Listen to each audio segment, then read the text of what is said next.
Olá, Rodrigo, boa noite. Boa noite, tudo bom, Mário? Bem-vindo, meu amigo. Que bom ter você aqui com a gente. Muito obrigado pela sua presença. Você viu que eu já estava aqui tocando a música do Indiana Jones, né, para criar um Eu clima. vi, eu vi. Eu te pedi Essa, até permissão para isso, né? E você falou ah, para mim que o pessoal lá na USP me chama de Indiana Jones da Pério. Então, pois é, legal que a gente teve essa oportunidade. Estão todos os nossos amigos aqui também te agradecendo pela sua presença, viu, Rodrigo? E eu vou pedir a licença para que a gente possa aqui mostrar a nossa sistemática da nossa live, né? claro. E já como temos aqui já um bom número de participantes, então eu quero dar boa noite a todos vocês, os nossos seguidores, né? Nós estamos aqui para mais uma live da Curaprox Academy Entrevista. Eu sou o Mário Giorgi. Hoje é dia 21 de outubro, é o dia do ecumenismo, Rodrigo. E o ecumenismo também é reconhecido como um momento de confraternização, um desejo de paz na humanidade, abrangendo todos os campos do conhecimento, com harmonia e respeito, né? E essa live, ela tem esse enfoque, Rodrigo. Ela é produzida pela Uhum. equipe educacional da Curaprox Academy, tem o objetivo sempre de levar o conhecimento a todos os colegas, cirurgiões dentistas, acadêmicos de odontologia, nossos seguidores, o público em geral, né, os nossos cura-lovers, que a gente carinhosamente costuma falar, né? E o tema de hoje, né, para mim é um prazer muito grande receber o Dr. Rodrigo Elias de Oliveira, que é um cirurgião dentista que tem como atividade paralela, gente, como arqueólogo e coordenador de escavações na Lapa de Santo, desde 2011. Então, nossa live de hoje vai abordar um tema interessantíssimo. E nós vamos conhecer o Dr. Rodrigo, que é um decifrador de enigmas. E o tema da nossa live de hoje, gostou, Rodrigo? E Vamos o lá. tema da nossa live de hoje é antropologia dental. Você sabe o que é?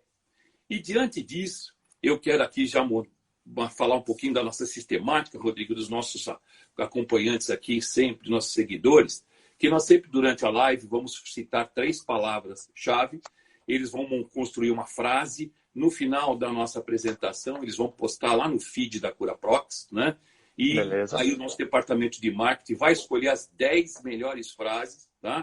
Eles marcam lá, inclusive, 3 amigos no feed da Curaprox, e assim a gente vai presenteá-los, né? E é sempre bom a gente poder ter essa chance de estar ali, né, com o kit da Curaprox, inclusive, para que eles possam ter essa chance agora, né, com temas que nós vamos citar essas palavras-chave para montarem ali. Então, eu quero aproveitar agora, então, gente, fazer uma pequena contextualização, me permita, Rodrigo. A antropologia dental é uma forma diferente de análise social. Funciona como uma alternativa, atua em observar comportamentos humanos por meio dos dentes. A antropologia dental se dedica, então, por ser definida como uma especialidade que lida com o conhecimento dos aspectos sociais de diferentes grupos humanos, analisando a variação morfológica presente na dentição humana. Para os antropólogos que estudam o passado, a antropologia dental envolve alternativas de pesquisas que facilitam a exploração e o conhecimento de alguns elementos biológicos ligados aos processos microevolutivos e históricos. No entanto, a grande maioria considera essa vertente uma especialidade que permite resolver problemas históricos e culturais de uma nação. Embora a antropologia dental apresente diversas razões pela qual deve ser estudada, sua principal função é obter informações biológicas e socioculturais sobre o perfil de indivíduos e sociedades. Então, gente, eu tenho a honra de apresentar o nosso convidado, professor Dr. Rodrigo Elias de Oliveira.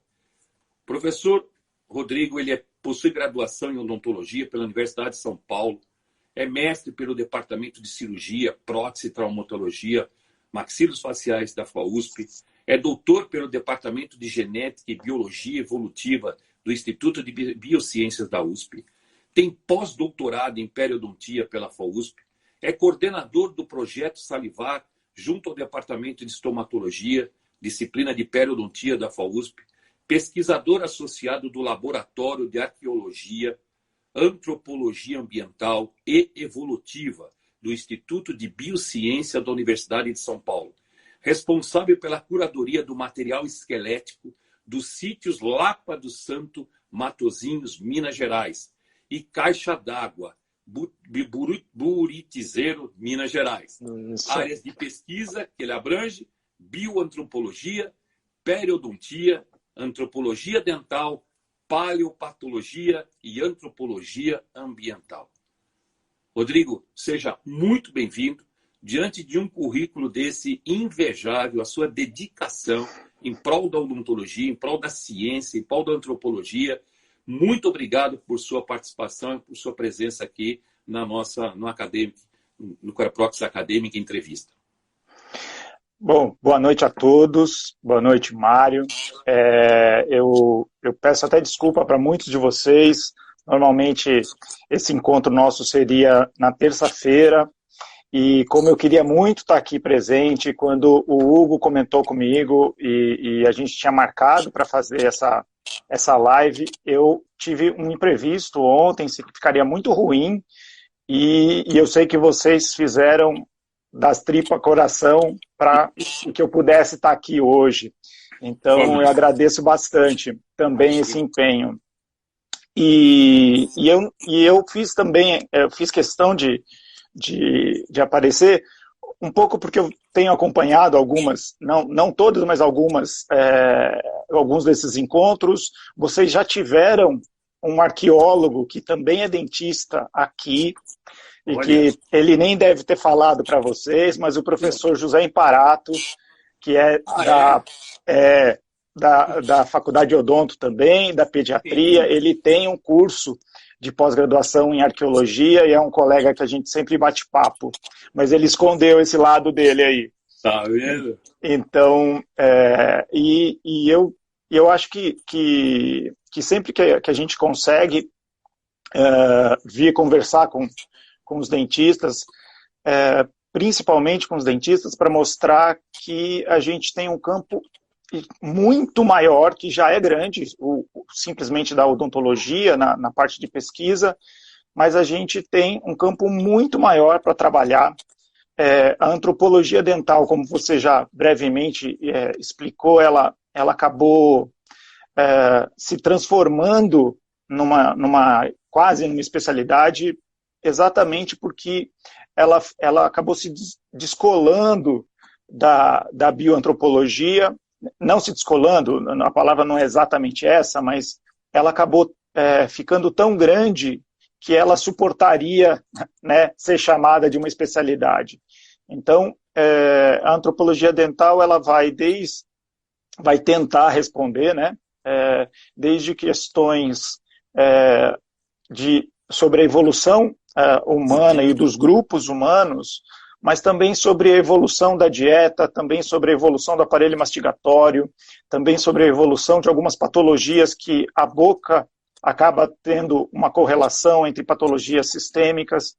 Então, esse meu currículo meio estranho, né, se a gente for olhar a minha formação, ela é aparentemente meio caótica, né? Às vezes eu tenho dúvida como é que eu fui juntando as coisas, mas eu acho que o fundamental é a busca, é o caminho da pesquisa. E a pesquisa ela vai te chamando, vai fazendo com que você acabe alinhavando algumas coisas que aparentemente não pareciam fazer conexão, mas a coxa de retalho no final fica bonita. Fica bonito, com certeza. Olha, Rodrigo, eu vou aproveitar até para falar a primeira palavra-chave e já convidar os nossos aqui seguidores que coloquem o dedinho aí no aviãozinho, convidem os seus colegas, porque você vai ver os temas que o Rodrigo vai abordar conosco na noite de hoje. Então, a primeira palavra-chave para você, seguidor que está aqui nos acompanhando, sempre nos prestigiando, é antropologia dental. E vamos, então, ao bate-papo. Rodrigo, com você, é interessante a gente saber, você até deu umas dicas agora, como você descobriu essa área do conhecimento e por que você enveredou por ela, né? Porque da odontologia para a arqueologia dentária, né? Eu poderia até dizer que você está entre ossos e restaurações, né? Ou prevenção, né, que é a sua prática, né? Porque é uma reinvenção da vida profissional, né? Então, por favor. Na verdade, é como você já falou mais cedo, né? É um caminho paralelo. Eu brinco que eu tenho duas partes. Eu tenho o Rodrigo de segunda, quarta e sexta num lugar, terça, quinta e sábado no outro. Então, terça, quinta e sábado, eu estou no consultório ganhando meu dinheiro para seguir a vida, afinal de contas, todos temos contas. Mas os outros 2 dias eu acabo gastando o dinheiro que eu ganho ali, mas com coisa que eu gosto, né? E a minha mãe falava que ela nunca tinha me visto estudando tanto quanto depois que eu me formei, e isso tem a lógica de que quando a gente se forma e vai para o consultório, a gente está sozinho, né? Não adianta levantar a mão que não aparece ninguém para te ajudar. Verdade. Então é quando a gente começa a realmente estudar, e eu acho que a gente amadurece nesse estudo, né? A gente começa a entender e escolher o que estudar, né? Seja pelo problema que apareceu no consultório, seja pelo que você pretende fazer dali para frente. E nesse caminho que eu aprendi a estudar, eu acho que eu sempre falo que eu aprendi a estudar depois de formado, eu fui convidado para fazer um mestrado no departamento de traumatologia da USP, cirurgia, com próteses bucomaxilofaciais, e também, como eu falei, eu fui convidado, não é que eu fui atrás do meu mestrado, né? Eu fui atrás do atendimento, que era uma coisa que sempre me cativou, e aí a professora Beatriz Matos me convidou para ser o aluno de mestrado dela.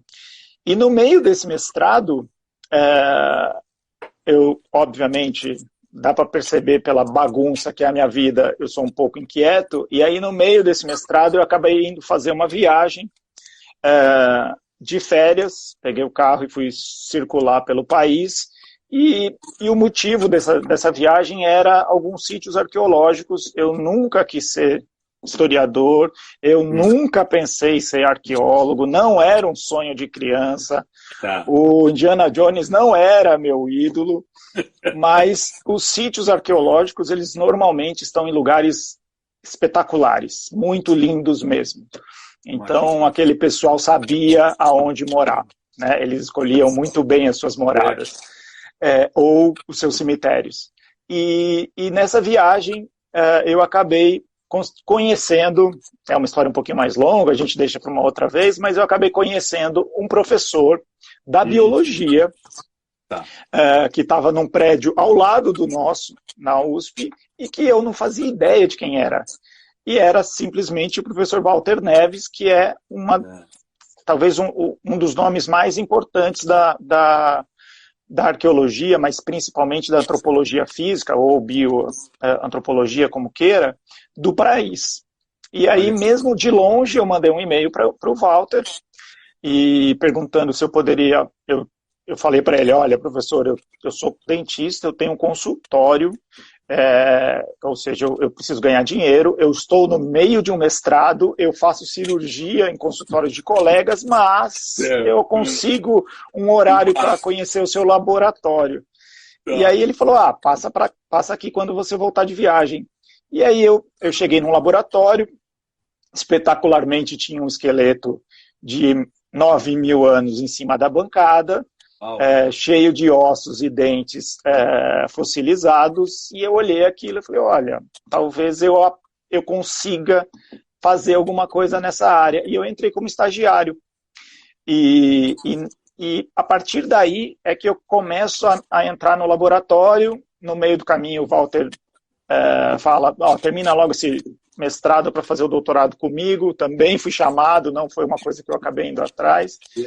Então, eu acho que grande parte das coisas que eu acabo fazendo nessa minha carreira, elas são muito mais convites do que buscas, né? Eu acho que eu vou fazendo as coisas, vou gostando e abrindo portas para que essas coisas apareçam. E elas aparecem. É legal. E você acabou de falar que você escolheu fazer seu doutorado em bioantropologia, né?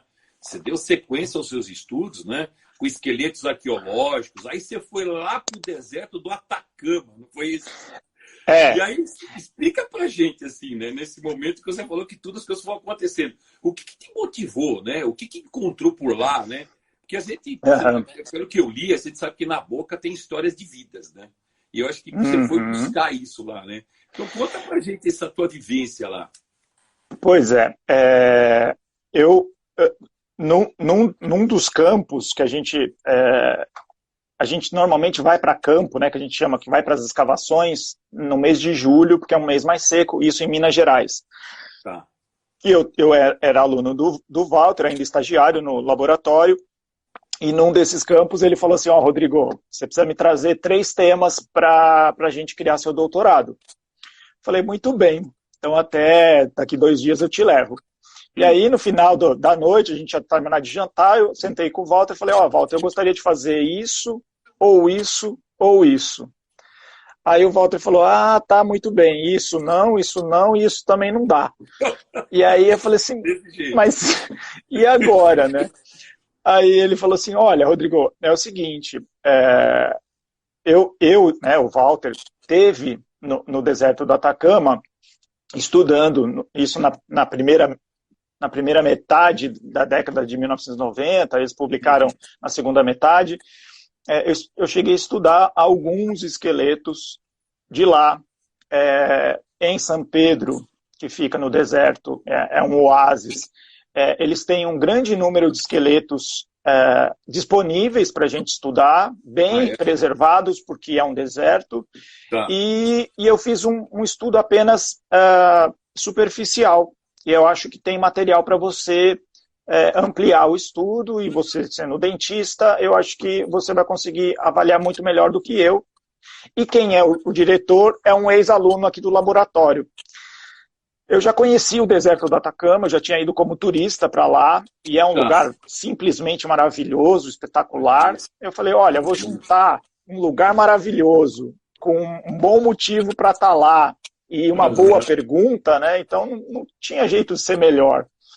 Então eu fui para lá fazer, né? Eu passei pelo meu doutorado, passei pela prova, comecei a fazer o doutorado e tive 2 etapas de coleta de dados lá. Tá. E aí resultou no meu doutorado, com algumas poucas respostas e muito mais perguntas, como toda pesquisa nos traz, né? Dos Ela traz, sempre imagina. traz mais pergunta do que resposta. É. Então foi assim que eu acabei indo parar lá em São Pedro. Tá.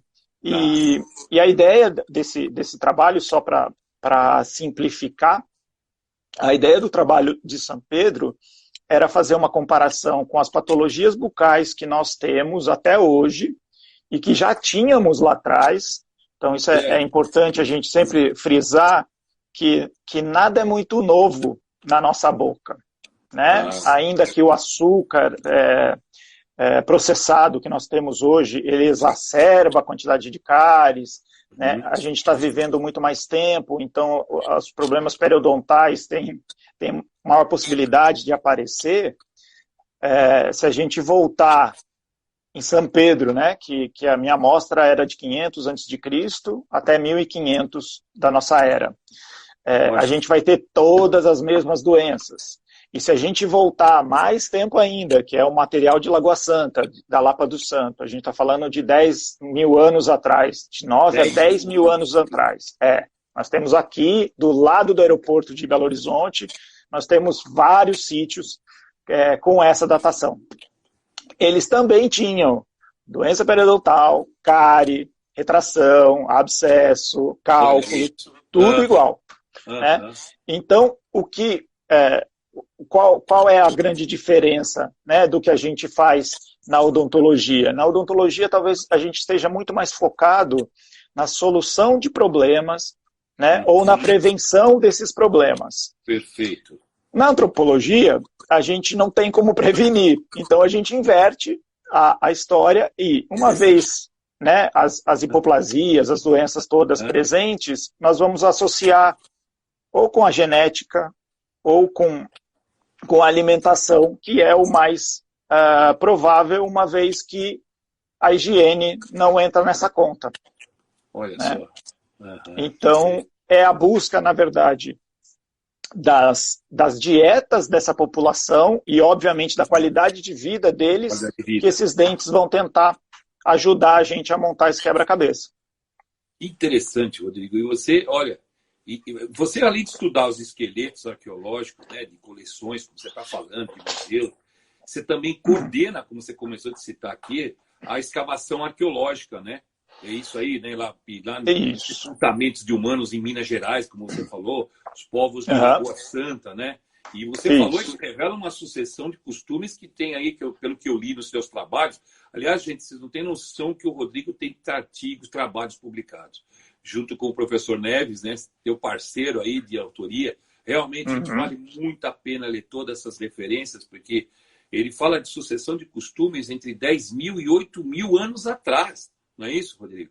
Então, conta pra gente um pouquinho essa tua experiência aí, que tem até uma imagem aqui, você lá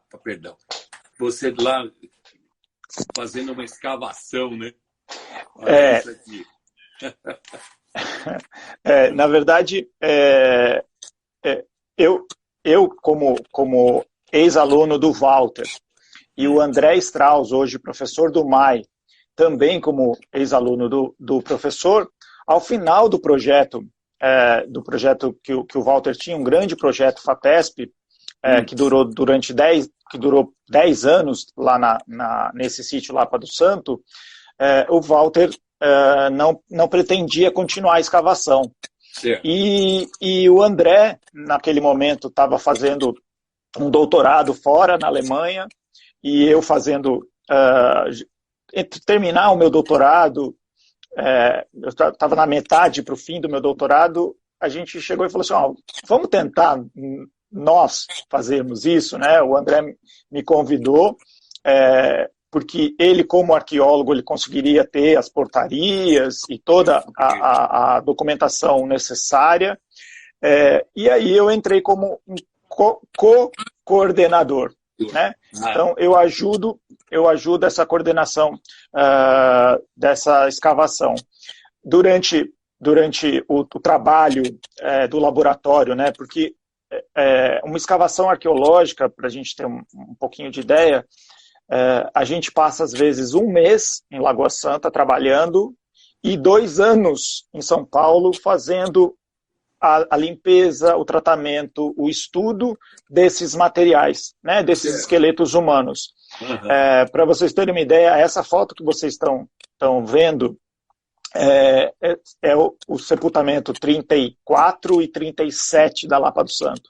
Hoje nós já tiramos, né, junto com os esqueletos exumados pelo trabalho do Walter, até hoje nós temos 40 sepultamentos, em torno de 45 indivíduos, talvez um pouco mais. Então, esses 2 indivíduos que vocês estão vendo, que é o nosso primeiro sepultamento duplo da Lapa do Santo, que é um homem e uma mulher, nós levamos 1 mês para conseguir tirá-los do chão e levar para um laboratório em segurança, sem a destruição do material e, obviamente, entendendo o que significa essa posição que eles estão aí, registrando absolutamente tudo, né? Na arqueologia, eles usam muito uma analogia, dizendo que você escavar um sítio arqueológico é como se você pegasse um livro de uma única edição, de um único exemplar, você começasse a ler o livro e toda vez que você terminava de ler a folha, você arranca ela e queima. Então, tudo que está ali depende de como você vai contar para as pessoas. Olha isso. Então, essa é a grande responsabilidade de uma escavação arqueológica. Então, essa foto, ela é fundamental para que a gente, a foto, o registro escrito, toda a documentação que a gente faz, ela é fundamental para depois, anos daqui para frente, se alguém quiser estudar por que os indivíduos estavam nessa posição, eles vão depender do que a gente registrou. Vocês registraram. Tá. Exatamente. E esses indivíduos todos... Interessantíssimo. Esse é um caso o chamado sepultamento 26, é talvez um dos mais, os mais conhecidos da Lapa do Santo, porque ele é um caso de decapitação. Esse caso é apenas, esse sepultamento é apenas essa cabeça, essas duas mãos sobre o rosto, né, sobre os olhos, e uma pequena parte do antebraço e até a sexta vértebra cervical. Esse caso a gente publicou ele em 2016, se não me engano, e é o caso mais antigo de decapitação na América toda, né, no continente americano. E em nenhum momento a gente está falando de um caso de decapitação, de morte por decapitação, mas sim, o que a gente acredita é que ele era um indivíduo importante para esse grupo, e essa foi a forma, provavelmente, de enaltecê-lo, de dar um enterramento diferenciado do restante do grupo. Esse indivíduo é um indivíduo com uma saúde bastante peculiar, é um indivíduo maior, aparentemente mais robusto do que a maioria dos indivíduos do sítio.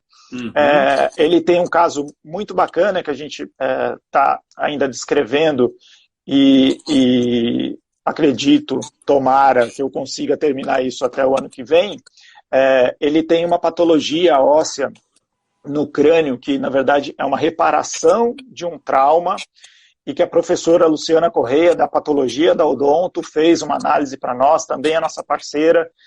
Então, esse tipo de informação, quer dizer, uma cicatrização óssea no topo da calota craniana, a qualidade dos dentes e a saúde dentária desse indivíduo, a robustez do crânio desse indivíduo mostra que ele era alguém diferenciado, que provavelmente tinha também uma dieta ou uma genética muito favorável.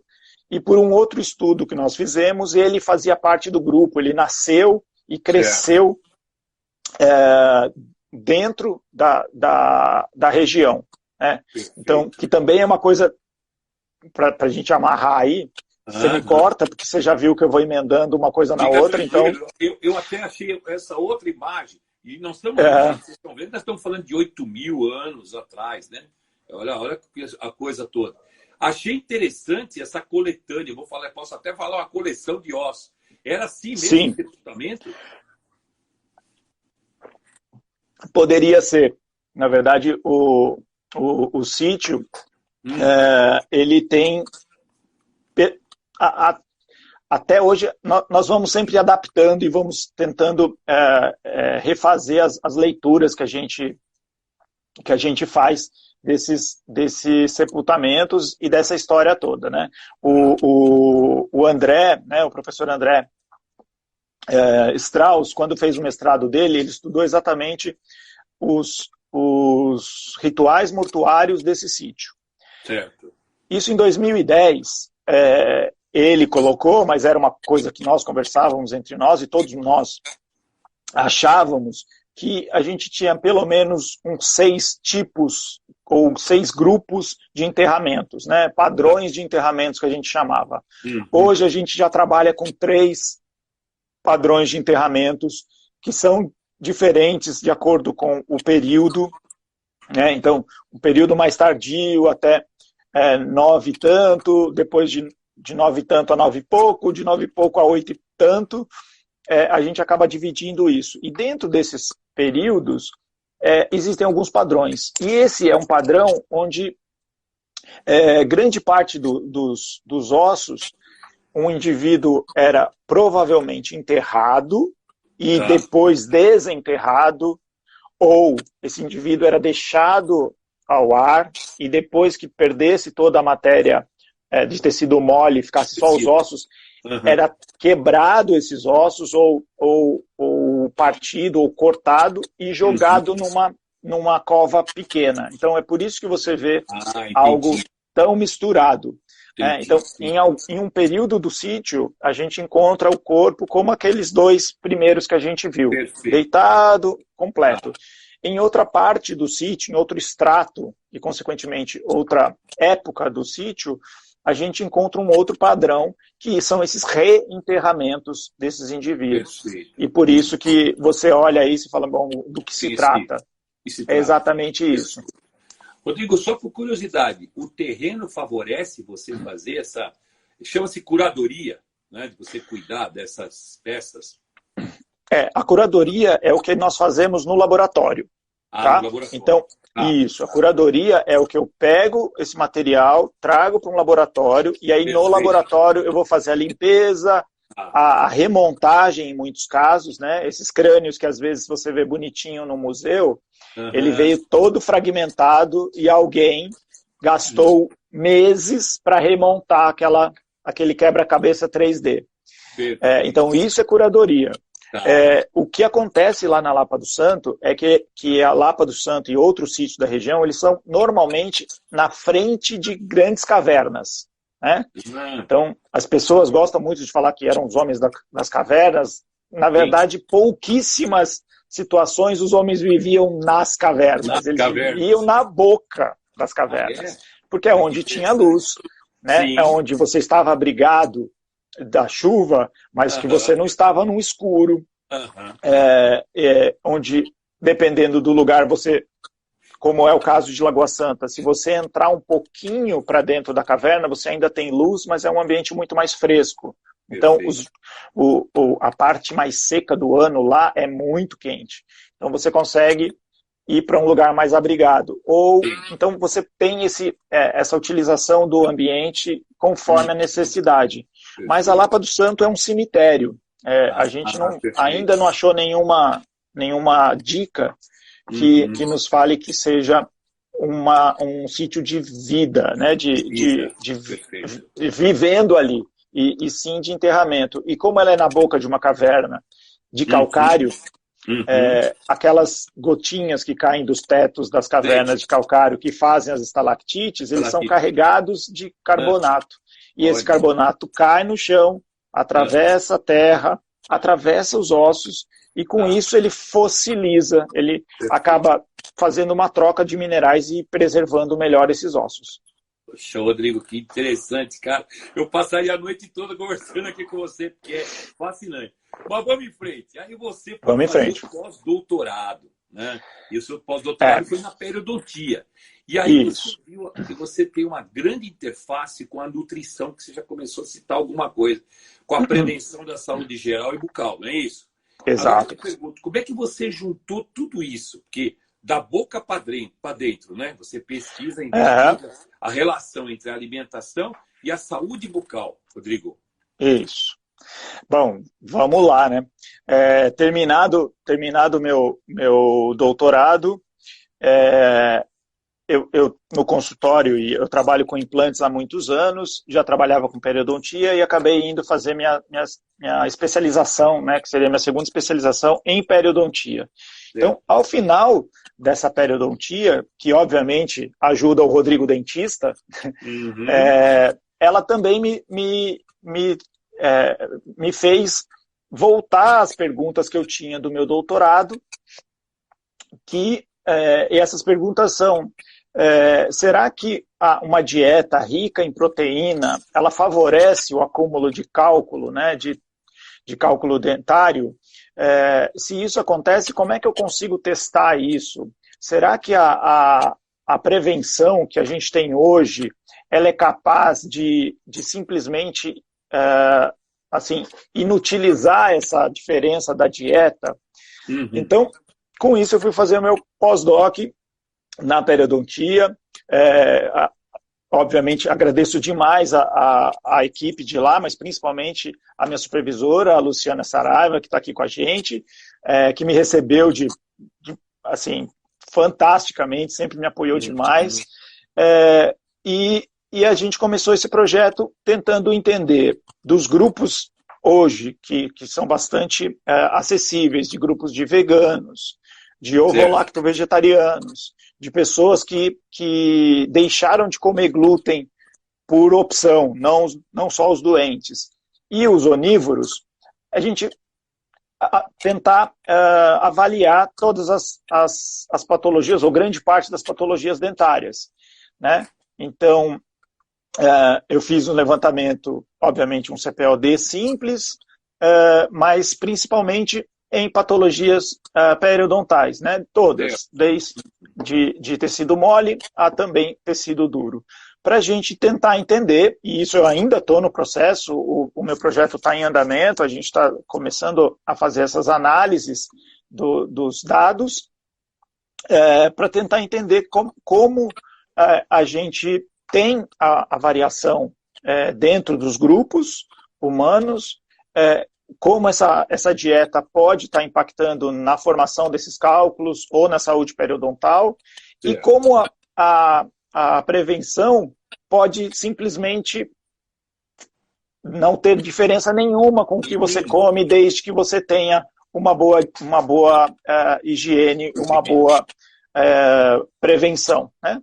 Então, é aí que a Curaprox entra comigo no meu projeto, né? A minha primeira parceira no projeto, que me apoiou desde o começo, né? O Hugo sempre foi um grande amigo, sou muito...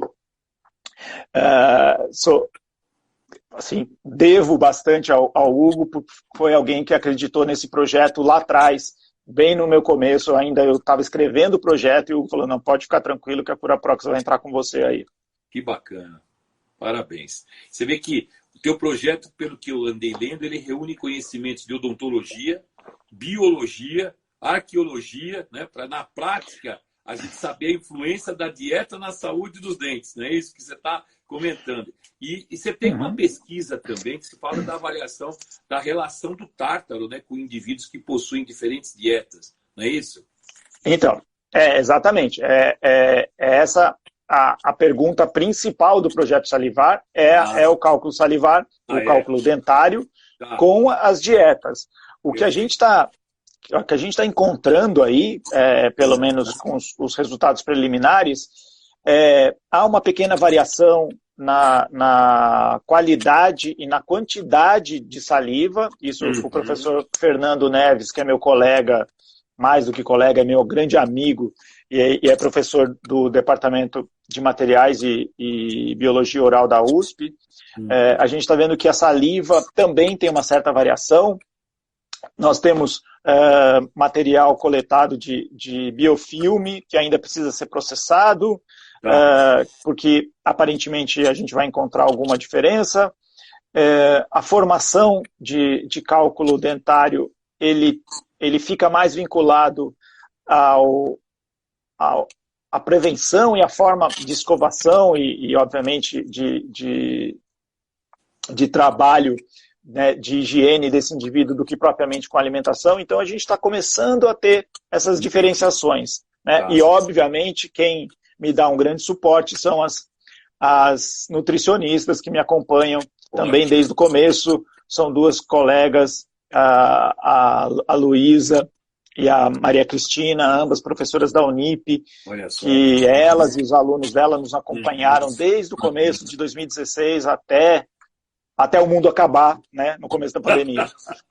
Muito bom. Rodrigo, eu também andei olhando suas publicações no Instagram. Aliás, perguntaram onde é que estão as publicações. Já eu falo do Instagram do LAAI, o laboratório do qual você faz parte, né, na biologia, da USP. E eu vi que você acabou tendo alguma participação, além das escavações em Lagoa Santa, que você está contando, que a gente está conversando, né? Em diferentes áreas, né? Áreas de antropologia, da ecologia humana, da botânica, até da paleontologia.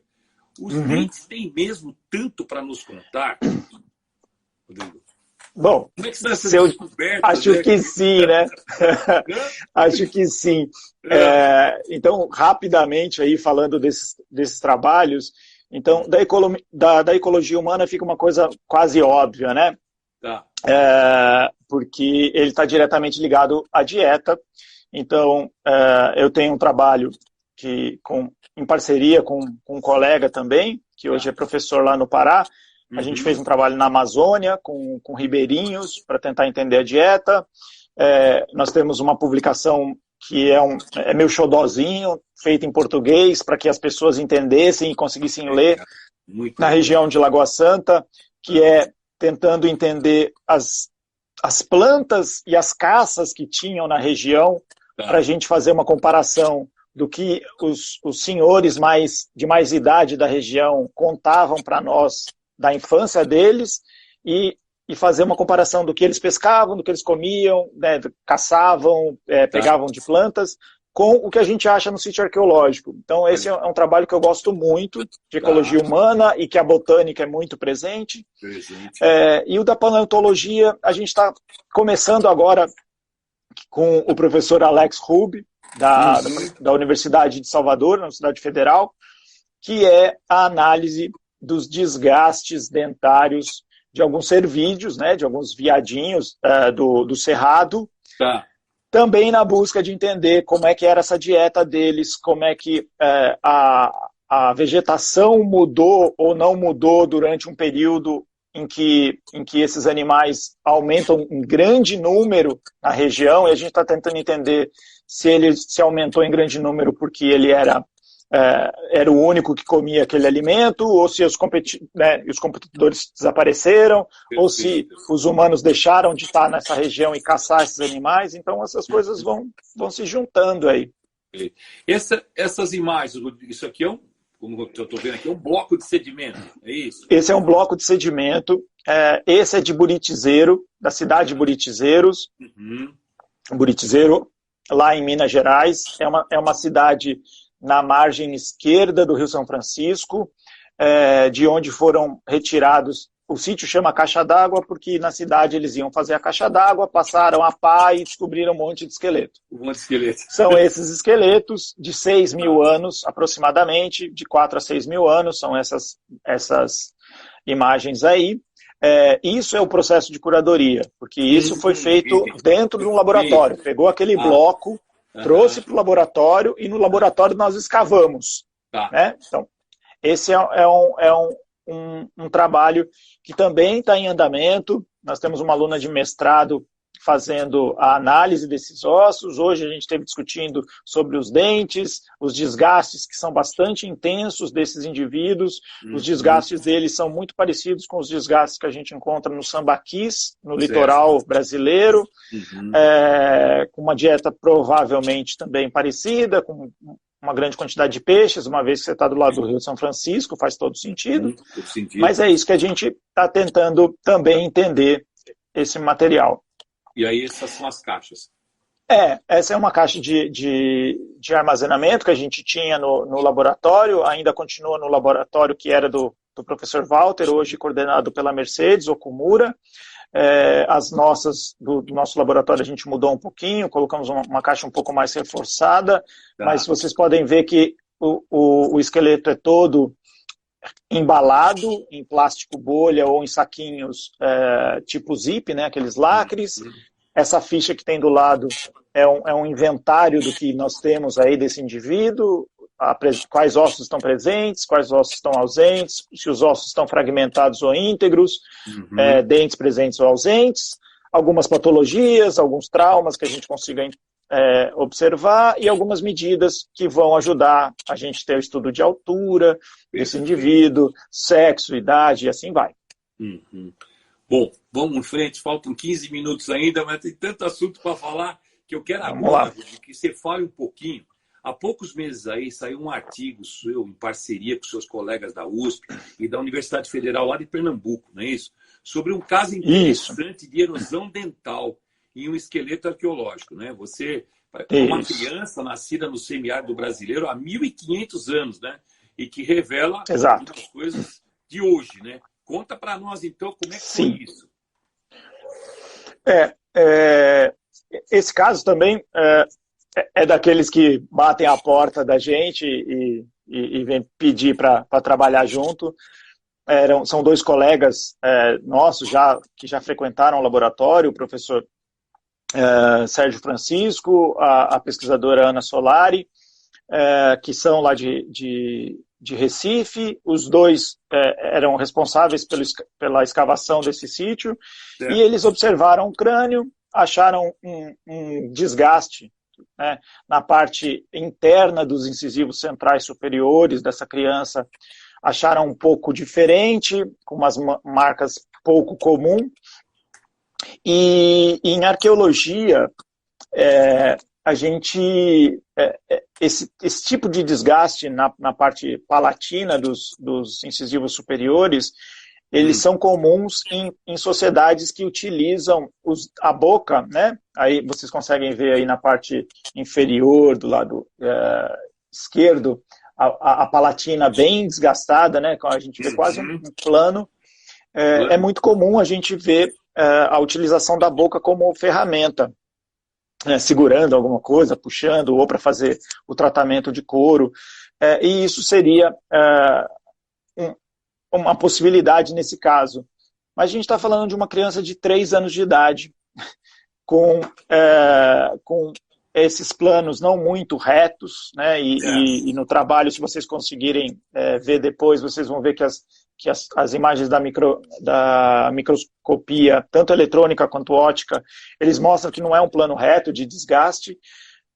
Eles me mostraram as fotos e eu falei para eles, olha, isso está com cara de erosão, que é muito comum hoje no nosso consultório, né, das pessoas com bulimia, com anorexia e consequentemente, alguns episódios de bulimia, de refluxo ou de vômitos frequentes.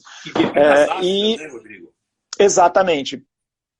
E a discussão do nosso artigo é exatamente mostrar que assim, as bebidas ácidas elas têm um padrão que é diferente do que a gente vê aí. Fica meio difícil da gente falar nesses poucos minutos, a gente bate um papo mais para frente. Sim. Mas o que eu acabei até utilizando nessa imagem que você está mostrando é um caso de uma colega nossa que é minha voluntária também no Projeto Salivar, que é a foto superior. Olha que isso. Tem caso descrito de episódios muito frequentes de vômitos durante um período da vida, e a comparação ela é praticamente óbvia, né, entre os dois casos. Então, o que a gente leva a crer é que essa criança tinha esse episódio de vômitos frequentes. Certo. Ela é uma criança que se desenvolveu, tinha de 3 a 3 anos e meio, isso através das erupções dentárias, né, que a gente usa como referência para a idade, mas o crescimento dela era de uma criança de 1 ano e meio. Então, ela teve muitos episódios, e algumas marcas ósseas que a gente conhece também, ela teve um estresse biológico, que a gente chama, muito intenso. Então, a gente aposta que essa erosão, ela muito provavelmente, ela foi resultado de uma patologia do trato gastrointestinal muito séria e que possivelmente levou essa criança à morte. Perfeito. Rodrigo, sugeriria uma desnutrição? Ela tem a desnutrição, né? Ela tem. A gente gosta de usar a palavra estresse biológico, porque ele é uma coisa mais ampla e não tão específica, né? A desnutrição não é a nossa área, né? Nós somos dentistas, acho que os nutricionistas podem falar, mas ele pode ser alguma coisa mais específica. Então, o estresse biológico, ele estava presente, um crescimento menor, marcas de interrompimento de processo, o crescimento dessa criança foi interrompido várias vezes. A gente tem marcas de hipoplasia nos caninos que estavam sendo formados dentro dessa maxila dessa criança, então já tinha lá a marquinha de hipoplasia linear, que é um marcador de estresse biológico. Então, essas coisas todas a gente vai juntando essas informações, e aí é que o dentista às vezes ajuda a resolver o caso. Puxa, Rodrigo. Olha, gente, para vocês terem uma ideia, esse trabalho que o Rodrigo acabou de apresentar, né, sucintamente, foi publicado esse ano, né? O Dental Anthropology. Isso. Né? É recente. Isso, tá? exatamente. Esse trabalho aí agora, vocês têm aí. Fala um pouquinho do laboratório, Rodrigo. Eu até estou colocando aqui no Instagram, por onde você está se apresentando, para o pessoal seguir, o pessoal está acompanhando. As referências todas que eu estou citando aqui, que são inúmeras, gente. O Rodrigo tem muita coisa publicada. Então, é interessante mesmo vocês conhecerem, porque a contribuição dele é imensa. Na verdade, o laboratório ele também foi uma criação recente, que o professor Rui Murrieta, que é um professor do Instituto de Biociência, nos acolheu, a mim e ao André, quando nós saímos do laboratório do professor Walter, pela aposentadoria dele, e o professor simplesmente foi fantástico, porque ele deu a possibilidade da gente fazer parte desse novo laboratório. Ele não simplesmente nos colocou para dentro, ele transformou o próprio laboratório para nos acolher.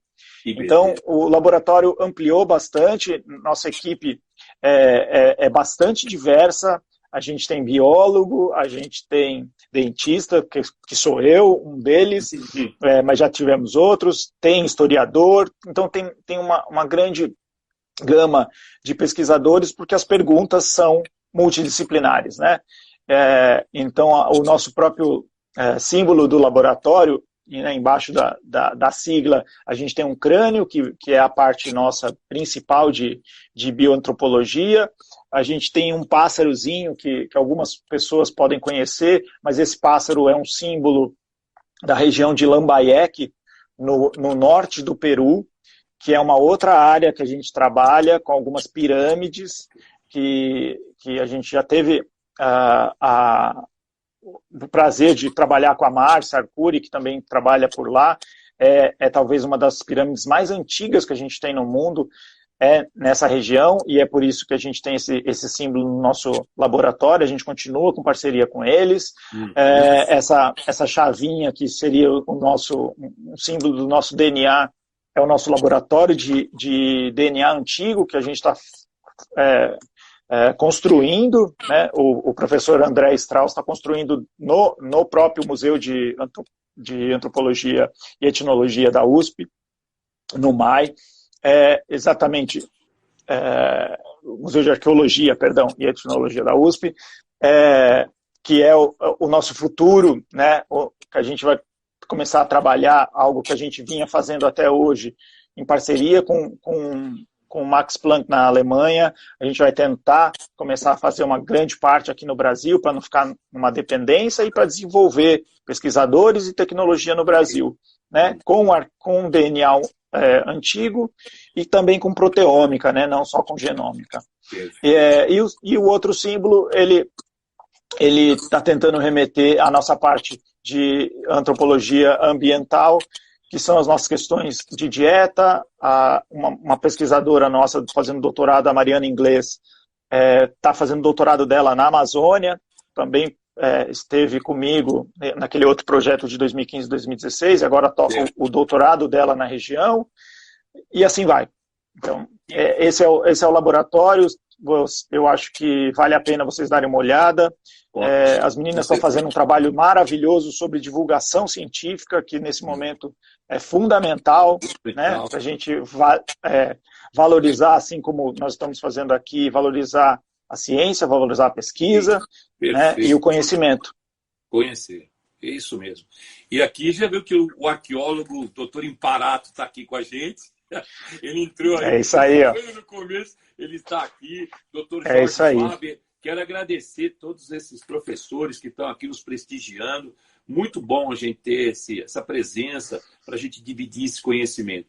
E olha, sei que tem muita gente aqui, infelizmente nosso tempo está se esgotando, Rodrigo, mas tem muita gente que está interessada. Eu acho que ficou com gosto de quero mais. Tá? O Hugo até falou que você vai voltar, nós vamos te convidar de novo. Tá. Esse é um assunto para muitos novo, né?